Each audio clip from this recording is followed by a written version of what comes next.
A very good afternoon and welcome to the ICU TV Lunchtime News. Today is Friday, 7th of November, and we sincerely apologize for not airing yesterday's bulletins as it was due to circumstances beyond our control.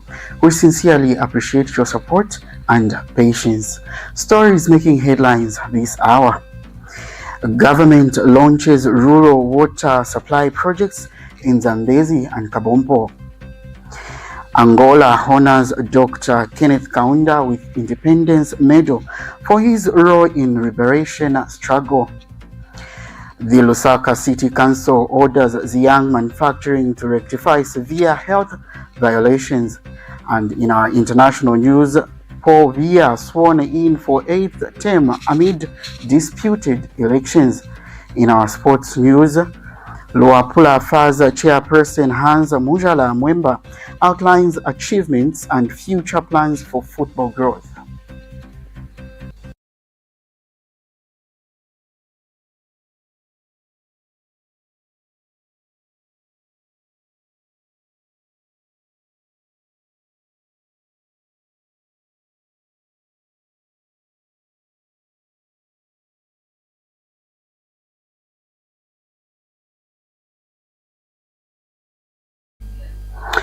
Thank you so much for joining us this hour with the details. I am Mishe Kinjakwa Edgars. The government has launched 2 new water supply projects in Zambezi and Kabompo districts to improve access to safe and clean water for rural communities. The projects funded through the 2025 Constituency Development Funds are being executed by the Northwestern Water Supply and Sanitation Company Limited with support from the Zambezi and Kabompo town councils. The Kabompo project, valued at 793,000 kwacha, will expand water supply networks in Chikata Farm Training Center, Indeko, and M8 townships. Each township will receive a 1-kilometer water distribution network, initially serving 40,000 households, with plans to expand coverage to over 100 customers in the medium term. The project is expected to benefit more than 1,000 residents. In the Zambezi district, a 564,800 kwacha project will construct a new water supply line from the new market compound to the Masupu village under phase 1. This development will provide access to clean water approximately to 600 people, adding 100 customers to the water network.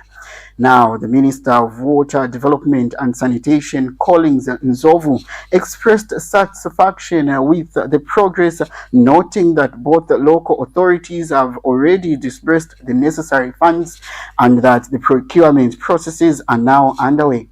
This marks an important step in the government's commitment to improving water supply in rural areas.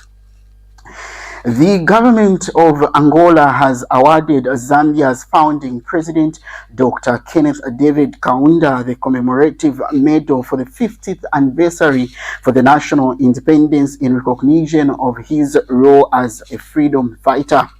The medal, presented in honor class by President João Lourenço, was received on behalf of the Kaunda family by Miss Musata Kaunda during a commemoration in Luanda ahead of Angola's Golden Jubilee celebrations on November 11th.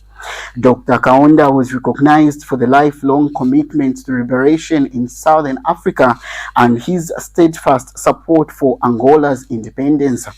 Zambia's ambassador to Angola, Reverend Dr. Elias Musha, expressed pride on behalf of the Zambian government, noting that the honor reaffirms Dr. Kaunda's legacy as a pillar of Pan-Africanism. He said the recognition deepens historical ties between the two countries and built on freedom, peace, and mutual respect. The Lusaka City Council has ordered Ziyang Manufacturing Company to implement urgent public health corrective measures before it can resume operations following a string of serious health violations. During a recent inspections, authorities found that workers were locked inside the factories and forced to use buckets as toilets, with evidence of open defecation, unsafe waste disposal, effluent discharge, and poor ventilation. The council has suspended operations and is enforcing compliance under the Public Health Act and related laws, emphasizing its commitment to protecting worker safety and public sanitation. Precious Mweemba gives us more in the following report. The Lusaka City Council wishes to inform the general public that it has directed Ziyang Manufacturing Company Limited to implement corrective public health measures for it to be allowed to resume operations following serious violations of the council regulations observed at its premises. This directive follows a recent suspension of operations at Ziyang Manufacturing Company Limited by the local authority due to multiple public health violations. The corrective measures include ensuring proper sanitation around the premises, construction of adequate sanitary facilities for both male and female workers, and removal of buckets that were being used as toilets, as these do not meet the sanitary standards prescribed under the public health regulations. The Lusaka City Council remains committed to conducting regular and comprehensive inspections to ensure that all business operations within Lusaka comply with the public health standards and contribute to a clean, safe and healthy environment for all. The Agriculture Minister Ruben Mutolo and Finance Minister Stumbeko Musokotwane say the e-voucher system is transforming Zambia's agriculture by improving transparency, boosting productivity, and empowering farmers to make their own input choices. Over 1 million farmers have benefited with a 99% redemption rate and thousands of jobs created in rural communities. The government says the system will be key in achieving national production targets by 2030. Amina Mtambo has more in the following report. Agriculture Minister Ruben Mutolo and Finance Minister Stumbeko Musokotwane this morning officiated at the dissemination of the 2024-2025 fiscal voucher evaluation findings in Lusaka. The event, attended by government officials, cooperating partners, and farm organizations, showcased how the digital system is boosting transparency and efficiency in input distribution. The evaluation revealed that over 1 million farmers were verified through the Zambezi platform with a 99% input redemption rate. The e-voucher has enabled farmers to make independent choices, resulting in better productivity and incomes, while creating over 5,000 seasonal jobs through agro-dealers. Minister Musokotwane stressed the need to produce more at lower cost to improve competitiveness. The World Bank praised the reform as a regional success story and reaffirmed its support for Zambia's drive through sustainable agriculture under the Comprehensive Transformation Plan. Amina Mutambo reporting for ICU TV. The Zambia National Service has unveiled the earth-moving equipment worth over 71 million kwacha to kickstart the construction works for the Greenfield Nakonde International Airport in Mujala province. The machinery includes excavators, graders, tippers, and bulldozers, marking a major milestone in the government's infrastructure development agenda in the transport sector. Here is a report. Zambia National Service has unveiled a fleet of earth-moving equipment worth over 71 million kwacha, marking a major milestone in the construction of the Greenfield Nakonde International Airport in Mujala province. Minister of Defense Honorable Ambrose Luigi Lufuma has commended the ZNS for their proactive approach acquiring equipment ahead of project funding and urged the Ministry of Transport and Logistics to expedite outstanding issues to kickstart construction.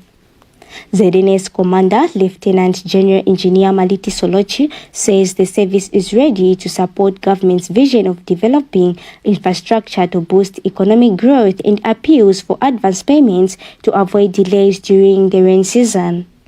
2.8 billion kwacha project will construct a 2.5-kilometer runway, control tower, fire station and staff housing unit, meeting international aviation standards, and is expected to be completed within 36 months, boosting trade, tourism and regional integration.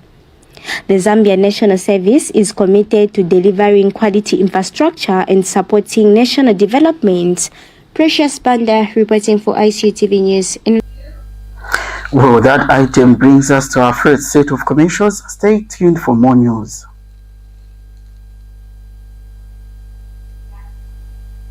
Welcome to the Zambia Research and Development Center, an institution dedicated to national development through capacity building and community development.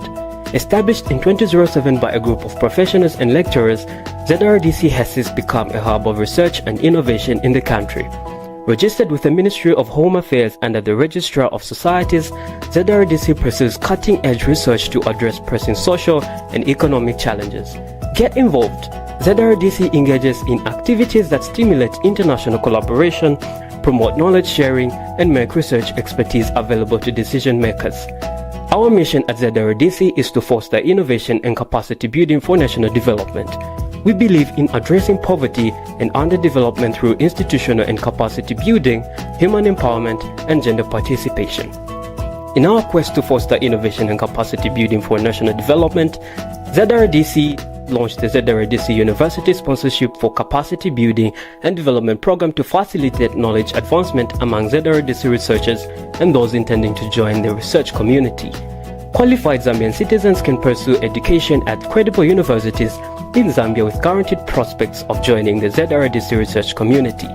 ZRDC engages in industrial and technological research, covering research development and innovative investigations to drive dynamic industrial development at national and regional levels.